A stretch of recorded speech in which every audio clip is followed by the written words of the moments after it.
Hello everyone, देखिए अब next topic करते हैं हम स्टीफन्स बोल्ट्जमैन्स लॉ। अब देखो जरा, स्टीफन्स लॉ जो था हमारे पास वो क्या कहता था, कहता है it states that the total amount of energy radiated per second per unit area.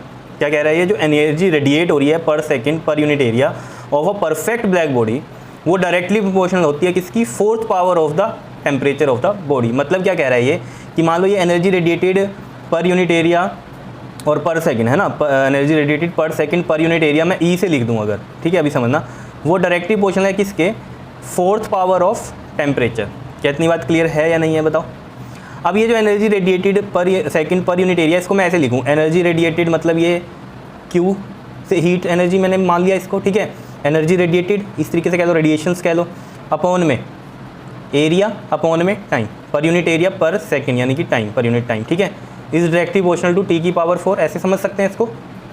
अब यहाँ से अगर हम डायरेक्टली प्रोपोर्शनल का साइन हटाएं तो यहाँ पर ये सिग्मा आता है, सिग्मा वेयर यहाँ लिख देंगे हम, where sigma is Stefan constant. क्या है ये, स्टीफन कांस्टेंट है। क्या इतनी बात क्लियर है या नहीं है बता दो। स्टीफन कांस्टेंट क्लियर, और इसकी जो वैल्यू है आपके पास वो क्या होगी, स्टीफन्स कांस्टेंट, ठीक है। सिग्मा की अगर वैल्यू हम देखें यहाँ से तो वो क्या होगी, देखो सिग्मा की अगर वैल्यू हम वैसे तो 6 इंटू में 10 की पावर भी लेकर चलते हैं हम, ठीक है, -8, लेकिन अगर यहाँ पर हम बात करें तो ये होती है आपके पास 5.67, बिल्कुल एक्यूरेट, 10 की पावर -8। अब देखो ये क्या है, एनर्जी, क्यू भी क्या है, एनर्जी है ना, ये ई तो क्या है, energy radiated per unit area per unit time या फिर पर सेकेंड पर यूनिट एरिया, ऐसे भी सोच सकते हो, ठीक है। तो यहाँ से देखो अगर ये सिग्मा है तो टी की पावर 4 नीचे जाएगा, समझ लो, ये ऐसे बन जाएगा, देखो क्यू ए टी की पावर 4 सिग्मा की वैल्यू। तो यहाँ से इसके यूनिट बना लोगे, एनर्जी के क्या हो गए जूल, और टाइम के सेकंड, और एरिया के मीटर स्क्वायर इस तरीके से, और टेम्परेचर के कितने हो जाएंगे हमारे पास, केल्विन, और ये पावर 4 है ना। एरिया में मीटर स्क्वायर होता है और टेम्परेचर का केल्विन होता है, लेकिन पावर 4 है तो ये आ गया। तो इसको मैं ऐसे भी लिख सकता हूँ, joule per second per metre square per kelvin power 4, ऐसे भी लिख सकते हैं, ठीक है। क्लियर है, कोई दिक्कत नहीं है इसमें, ठीक है। अब यहाँ पर अगर आप देखो Q/T यानी कि जो एनर्जी है अपॉन में टाइम, पावर भी होती है। अगर हम देखें यहाँ है ना, पावर रेडिएटेड बोल सकते हैं यहाँ से हम, ठीक है। तो यहाँ से अगर हम देखें Q/T की वैल्यू वो कितनी बन गई, सिग्मा ए टी की पावर 4, और Q/T क्या है हमारे पास, पावर रेडिएटेड है, ठीक है। तो सिग्मा ए टी की पावर 4, क्लियर। तो यहाँ लिख दो power radiated for a perfect black body, clear. वो ये हो गई आपके पास या नहीं बताओ, ठीक है। ब्लैक बॉडी के लिए ये हो गई, ठीक है। अगर अदर कोई बॉडी है, ठीक है, तो हम यहाँ पर इसको लिख देते हैं, ये बन गई हमारे पास, ठीक है। और एक फिर इसको बना सकते हैं हम, यहाँ पर एक ई आता है हमारे पास, ई सिग्मा ए टी की पावर 4, ये किसके लिए है, for any other body, any other body के लिए ये। अब मतलब एनी अदर बॉडी के लिए अगर ये है तो अब इसका मतलब क्या हुआ, ये ई क्या है यहाँ पर, एमिसिविटी बोलते हैं इसको, एमएससी पावर नहीं है, ये ध्यान रखना, ये ई क्या है, एमिसिविटी है, where E is emissivity, clear. और ये लाई करती है 0 से 1 के बीच में, क्लियर। अब अगर ये 1 हो जाए तो ये वैल्यू यही आ जाएगी, तो परफेक्ट बॉडी के लिए क्या होगा, ब्लैक बॉडी के लिए ई 1 हो जाएगा, ठीक है। और मैक्सिमम पावर जो रेडिएट होती है वो परफेक्ट ब्लैक बॉडी में ही होती है, तो यानी कि जो ई की वैल्यू है यहाँ पर 1 से कम ही रहेगी, 1 से कम रहेगी तो ऑल ओवर वैल्यू क्या रहेगी, कम रहेगी। भाई किसी चीज़ को आप 1 है मान लो कोई चीज़, या 2 है, इसको आप छोटी वैल्यू से माइनस करो, मल्टीप्लाई करो, 0.7 से करूँ अगर मैं, तो कितना होगा ये, 2 5 ज़ा 10 पॉइंट हटाया तो 7/5, मतलब कितना बनेगा ये, 5 1 ज़ा 5 5 4 ज़ा 20, ये बनेगा या नहीं, ठीक है। तो यानी कि पहले वैल्यू 2 थी, अब उसको छोटी वैल्यू से मल्टीप्लाई कर रहे हैं तो 1.4 आ रहा है, छोटा ही हो रहा है। तो यहाँ पर भी यही है कि ये ई जो है 1 से छोटा ही रहेगा किसी भी अदर बॉडी के लिए, क्योंकि वो पावर रेडिएट कम ही करते हैं किसी भी परफेक्ट ब्लैक बॉडी से। परफेक्ट ब्लैक बॉडी ऑब्वियस बात है एब्जर्व जब सबसे ज़्यादा करती है तो एमिट भी सबसे ज़्यादा वही करेगी, बात समझ रहे होंगे आप, ठीक है। ये चीज़ क्लियर हुई, सिग्मा की वैल्यू आ गई, ठीक है। सिग्मा का जो यूनिट है वो यहाँ से चेंज भी कर सकते हो आप, ये देखो अगर पावर को ले लो आप तो सिग्मा ए टी की पावर 4 नीचे आ जाएगा, ये क्या बन गई, पावर। पावर का क्या होता है यूनिट, वॉट, तो जूल पर सेकेंड है ना, एनर्जी के जूल हो गए, जूल पर सेकेंड क्या हो गई, वॉट हो गई, और ये as it is metre square per kelvin 4, तो ये भी वैल्यू होती है 5.67 इंटू में 10 की पावर -8 भी होती है। तो ये जैसे जूल पर सेकंड वाली कहानी थी, ये किस में थी, CGS में, SI सिस्टम में थी। अगर इसको CGS में भी सोचो आप, मैं यहाँ बता दूँ आपको, CGS में अगर आप कहानी को सोचो तो क्या हो सकती है, देखो 5.67 10 की पावर -8 तो है ही। अब जूल को चेंज करो, अर्ग बनेगा, तो वो कितना होता है 10 की पावर -7, ये अर्ग हो गया, जूल को चेंज कर दिया। पर सेकंड है, ठीक है, पर सेकंड है। अब ये मीटर स्क्वायर है नीचे, तो इसको सेंटीमीटर स्क्वायर बनाएंगे तो 100 सेंटीमीटर, इस पूरे का क्या हो जाएगा, स्क्वायर हो जाएगा। और ये केल्विन तो है ही आपके पास, ठीक है, तो केल्विन को तो हम एज इट इज़ ऐसे ही रहने देंगे, कोई दिक्कत नहीं है। तो इसको मैं केल्विन -4 ऐसे ही रहने देता हूँ। तो यहाँ वैल्यू देखो क्या बन जाएगी अब ये वाली, देखो ये 100 का भी स्क्वायर है ना, पूरे का स्क्वायर है ना, तो 100 का भी स्क्वायर है, मतलब ये कितना हो गया बताओ, 100 का स्क्वायर 10,000 हो गया, यानी कि 10 की पावर 4 बन गया। तो देखो वैल्यू कितनी बनेगी, 5.67 इंटू में 10 की पावर, अब देखो -8 ये, -7 ये, और ये नीचे कितना है पावर 4, 10 की पावर 4, ऊपर जाके कितना बनेगा ये आपके पास बताओ, -4 बनेगा, ये नहीं बनेगा बताओ। और ये अर्ग था ना, ये 10 की पावर 7 होता है, प्लस नहीं होता, ठीक है, सॉरी माइनस नहीं होता, प्लस में होता है, 10 की पावर 7 अर्ग होता है, तो ये प्लस हो गया।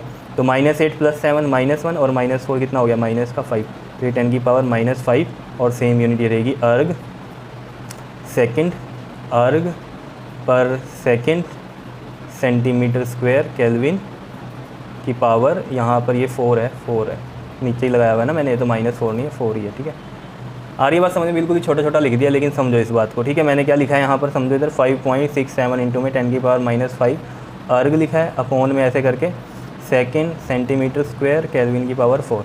अगर ये अपोन नहीं लगाओगे तो यहाँ -1 -2 -4 लग जाएगा, ये है CGS में वैल्यू, ठीक है। और अप्रॉक्सीमेट ये 6 ही देता है आपको एग्जाम में, तो कोई टेंशन मत लेना, ठीक है। CGS में है तो 5.67 इंटू 10 की पावर -5 बन जाता है, और SI में कितना होता है 10 की पावर -8 होता है यहाँ पर, ठीक है, ठीक है। क्लियर है इतनी बात, बताओ, ठीक है। अब जो मैं आपको बता रहा था ना कि जो इसका मतलब क्या था, स्टीफन ने जो कहानी बताई कि energy radiated per second per unit area temperature का पावर 4 है। तो इसका मतलब क्या है कि अगर टेम्परेचर मान लो 4 है, मान लो ऐसे एग्जांपल बता रहा हूँ आपको, टेम्परेचर 4 है, तो ये जो energy radiated per second per unit area जो है वो कितनी होगी, 4 की पावर 4। अब देख लो 4 4 दा 16, 16 4 दा 64, 64 को भी अब 4 से करो 256, तो मतलब एनर्जी रेडिएट होगी 256। देख लो अब ज़रा, टेम्परेचर 4 है लेकिन एनर्जी रेडिएट कितनी होगी, उसके पावर 4, 256 टाइम। देख रहे हो टेम्परेचर बढ़ रहा है तो एनर्जी कितनी ज़्यादा रेडिएट हो रही है। ये एक एग्जांपल था इसका समझाने का आपको, ठीक है। बताओ ये समझ में आई कहानी, बताओ, ये चीज़ बिल्कुल सिंपल सी कहानी है, कुछ नहीं है। ई क्या है यहाँ पर हमारे पास, energy radiated per unit area per unit time, या फिर energy radiated per second per unit area, कोई दिक्कत वाली बात नहीं है, ठीक है। तो ये समझ में आया। अब अगर हम कहें कि ये जो भी बॉडी है, जैसे ये एक बॉडी थी, ठीक है, अब ये नॉर्मली हमने कहा कि इसका टेम्परेचर बढ़ा दिया हमने, ठीक है, जितना भी किया तो वो उसके एनर्जी रेडिएट उसकी पावर 4 टाइम्स हो जाएगी, मतलब पावर 4, टेम्परेचर की पावर 4, तो उतनी एनर्जी रेडिएट हो जाएगी, ठीक है। अब हम क्या कह रहे हैं कि इसको एक एनक्लोजर के अंदर डाल दिया और उसका भी कुछ टेम्परेचर है, इसका मान लो टेम्परेचर T है, और बाहर वाले का जो एनक्लोजर है जिसमें इसको बंद कर रखा है हमने, उसका भी कुछ टेम्परेचर है। तो अगर उसका भी कुछ टेम्परेचर है तो ऑब्वियस बात है ये इसको एब्जर्व करेगा, बाहर के रेडिएशंस को क्या करेगा, एब्जर्व करेगा, और अपनी वाली को क्या करेगा, एमिट करेगा। तो यहाँ पर अब जो पावर रेडिएटेड होगी वो कितनी होगी, इस वाली को देखो अगर सिग्मा ए, अब ऑब्वियस बात है ये टेम्परेचर है, ये तो एमिट कर रहा है, और यहाँ से क्या हो रही है, एब्जॉर्बेंस भी हो रही है T नॉट वाली टेम्परेचर की वजह से। तो जो नेट पावर रेडिएटेड होगी वो क्या होगी, ऑब्वियस बात है ये माइनस होगा टेम्परेचर। तो ये कितना हो जाएगा हमारे पास, T की पावर 4 माइनस में T नॉट की भी पावर 4, ये बनेगा। क्लियर है इतनी बात, याद रहेगा ये। ऐसी अब अगर मान लो परफेक्टली ब्लैक बॉडी ना हो, कोई और बॉडी, और उसमें भी ऐसे ही हो कि हमने एक एनक्लोजर में रख दिया और उसका बाहर का सराउंडिंग का टेम्परेचर कुछ और है, तो ऑब्वियस बात है वो वहाँ से एब्जॉर्ब करेगा और अपना तो एमिट करेगा। तो नेट जो एमिट हो रहा है, अब पावर रेडिएट हो रही है, वो क्या रहेगी, उसमें भी बस क्या हो जाएगा, इसी के अंदर क्या आ जाएगा हमारे पास, ई आ जाएगा, दैट इज़ एमिसिविटी, ठीक है। ई सिग्मा ए T की पावर 4 माइनस T नॉट की पावर 4, ठीक है। क्लियर है इतनी बात, ये आ गया क्लियर। वेयर ई क्या है हमारे पास, यहाँ एमिसिविटी है, क्या है, एमिसिविटी है, जिसकी वैल्यू लाई करती है, मैंने आपको बता दिया 0 से 1 के बीच में, बिकॉज 1 अगर हो गया तो परफेक्टली बॉडी हो जाएगी, क्लियर, और 1 से लेस है तो वो दूसरी बॉडी होगा, कम ही रहता है, क्योंकि छोटी वैल्यू होगी यहाँ तो ये वैल्यू कम रहेगी, और परफेक्टली ब्लैक बॉडी जो होती है हमारी उनसे कम ही होती है जितनी भी और बॉडी होती हैं जो एमिट करती हैं रेडिएशंस। क्लियर है इतनी बात, बताओ समझ में आई। अब कई बुक्स में ना ये आपको ऐसे भी दे रखा होगा, ये चीज़ तो दी नहीं हुई है, लेकिन बच्चों को फिर इसके सिग्मा की यूनिट नहीं समझ आते, वो T की पावर 4, और यहीं से ही क्या लिख देते हैं, मैं यहाँ पर अलग से बता दूँ आपको, E इज़ इक्वल टू में सिग्मा T की पावर 4, इस तरीके से कर देते हैं, ठीक है। तो अगर ये कहानी करते हो आप ठीक है। तो फिर सिग्मा की वैल्यू ठीक है यही बनेंगे यूनिट, तो क्योंकि ई यहाँ पर क्या है हमारे पास energy radiated per unit area, per unit time या फिर पर सेकंड पर यूनिट एरिया है, ठीक है। फिर उसमें क्या होता है हमारे पास ये वाली कहानी भी यहाँ पर चेंज हो जाएगी। इसको फिर हम कैसे लिखेंगे यहाँ पर बताओ, इसको हम इस तरीके से लिखेंगे ई और ये सिग्मा, ठीक है। सिग्मा हो गया ये आपके पास, और ये टी की पावर 4, ठीक है, और माइनस में टी नोट की पावर 4, ये ऐसे बन जाएगा यहाँ वाला अगर सराउंडिंग में रखा हुआ है तो। क्लियर है। ये वाली कहानी जैसे हमने यहाँ पर बनाई पावर रेडिएटेड वाली, वो यहाँ से बस ई इज इक्वल टू में सिग्मा टी की पावर 4, कहीं बुक्स में ऐसे दिया होगा आपको, ठीक है। और फिर मान लो अदर देन बॉडी है हमारी परफेक्टली ब्लैक बॉडी से अदर है कोई चीज़, तो वहाँ यहाँ पर भी क्या आ जाएगा हमारे पास, फिर इसमें ई आ जाता है, ई सिग्मा टी की पावर 4 माइनस में टी नोट की पावर 4। तो ये रिज़ल्ट फिर उसमें आते हैं अगर आप ई को चेंज नहीं कर रहे Q/80 में, ठीक है। तो ये भी मैंने आपको बता दिया, अगर आपको बुक में ये चीज़ मिलेगी। क्लियर है, इतनी बात बता दो, समझ में आई कहानी, बिल्कुल ईजी है, ठीक है। अब ये जो चीज़ें हैं ना और ज़्यादा क्लियर पता कब होंगी आपके पास, अभी ना हम एक ना ग्राफ प्लॉट करेंगे एनर्जी डिस्ट्रीब्यूशन का ब्लैक बॉडी स्पेक्ट्रम, ठीक है, उसमें और ज़्यादा क्लियर हो जाएगा। ये भी आपका स्टीफेंस लॉ भी और जो हमारा जो है वेन्स डिस्प्लेसमेंट लॉ वो भी, ठीक है, दोनों चीज़ें उसमें क्लियर होती हैं। वो वेन्स लॉ तो अभी पढ़ाना मैंने आपको, अभी ये चीज़ समझ में आई बताओ। क्लियर है। बस स्टीफेंस लॉ ने क्या कहा कि जो भी टेम्परेचर है उसकी पावर 4 कर दो तो वो उतनी एनर्जी जो है रेडिएट होती है। क्लियर। जैसे ये कहानी है, कह रहा है पावर रेडिएटेड हीटर की कितनी है 600 वोट है, और एरिया कोयल का दे दिया और टेम्परेचर आपको बताना है कि क्या होगा, और एज्यूम कर लो इसको ये एक ब्लैक बॉडी है। तो अगर ये एक ब्लैक बॉडी है, ठीक है, तो मैं सिंपली इसका जो फॉर्मूला बनाऊंगा पावर इज इक्वल टू में सिग्मा ए टी की पावर 4 ये वाला लूँगा, ठीक है। ई कब लगा दिया था हमने, जब परफेक्टली ब्लैक बॉडी नहीं है, ठीक है। क्लियर। तो फिर ई की वैल्यू भी देता वो आपको अगर नहीं होती तो। अब यहाँ पर 600 वोट ये हो गया, ठीक है, 6000 सॉरी, और एसआई में ही है वोट, और सिग्मा की वैल्यू इसने दी हुई है 6 × में 10 की पावर 8, और देख लो ये किस में है, एसआई में है, vote metre square per kelvin की पावर 4 है मतलब, ठीक है। अपॉन में है ना, ये वाली बनाई थी मैंने आपको, ये देखो, ठीक है, यही चीज़ है, ये बस अपॉन में आ गया तो ऐसे लिख दिया, अगर अपॉन में होता तो -2 -4 होता। एरिया कितना है हमारे पास 0.1 है, तो 0.1 का मैं 1/10 लगा दूं और इंटू में टी की पावर 4 हो गया, ठीक है। यहाँ से देखो ज़रा, ये पावर 1 है तो ऊपर जाके ये कितना हो जाएगा आपके पास -7, ठीक है। 10 की पावर कितना बन जाएगा ये आपके पास -7, ठीक है। और ये वाला 6 इससे डिवाइड होगा तो ये 1000 आ गया।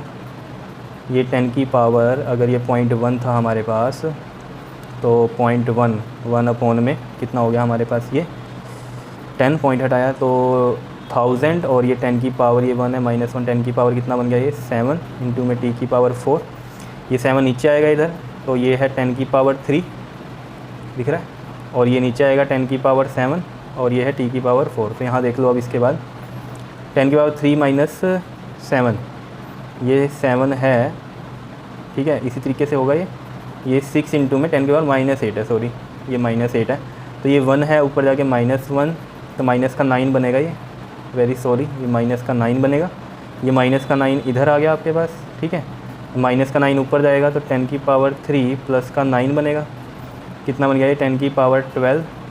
अब देखो ये टी की पावर 4 ऐसे सोल्व करना है तो टी इस तरीके से 10 की पावर 12, तो इसका हो जाएगा 1/4, तो 4 3 12, 10 की पावर 3 कितना हो गया हमारे पास 1000, तो टेम्परेचर आ गया 1000 केल्विन, तो यानी कि बी ऑप्शन सही है। अब ये जिसको नहीं समझ में आ रहा ना वो ऐसे समझो, देखो जैसे हमें पता है 100 है और इधर है a², तो हम क्या करते हैं a लिखते हैं और 100 का रूट करते हैं, या square root on both side करते हैं, यही करते हैं ना, यही करते हैं, square root on both side करते हैं। तो ये स्क्वायर रूट, ये स्क्वायर रूट से स्क्वायर कट गया, a इज इक्वल टू में कितना आ गया रूट में 100, रूट में 100 मतलब कितना है ये 100 की पावर 1/2 है, यही है, ठीक है। अब स्क्वायर रूट लिया है तो मतलब मैं इसको ऐसे भी लिख सकता था, ये a² इज इक्वल टू में 100 था ना, तो a 1/2 और 100 का भी 1/2 कर देंगे, एक ही बात है, ये 2 से ये 2 कट गया, तो यहाँ भी यही किया 1 की पावर 4 और यहाँ भी 1 की पावर 4, तो ये 4 कट गया और यहाँ 4 3 12 1000 आ गया।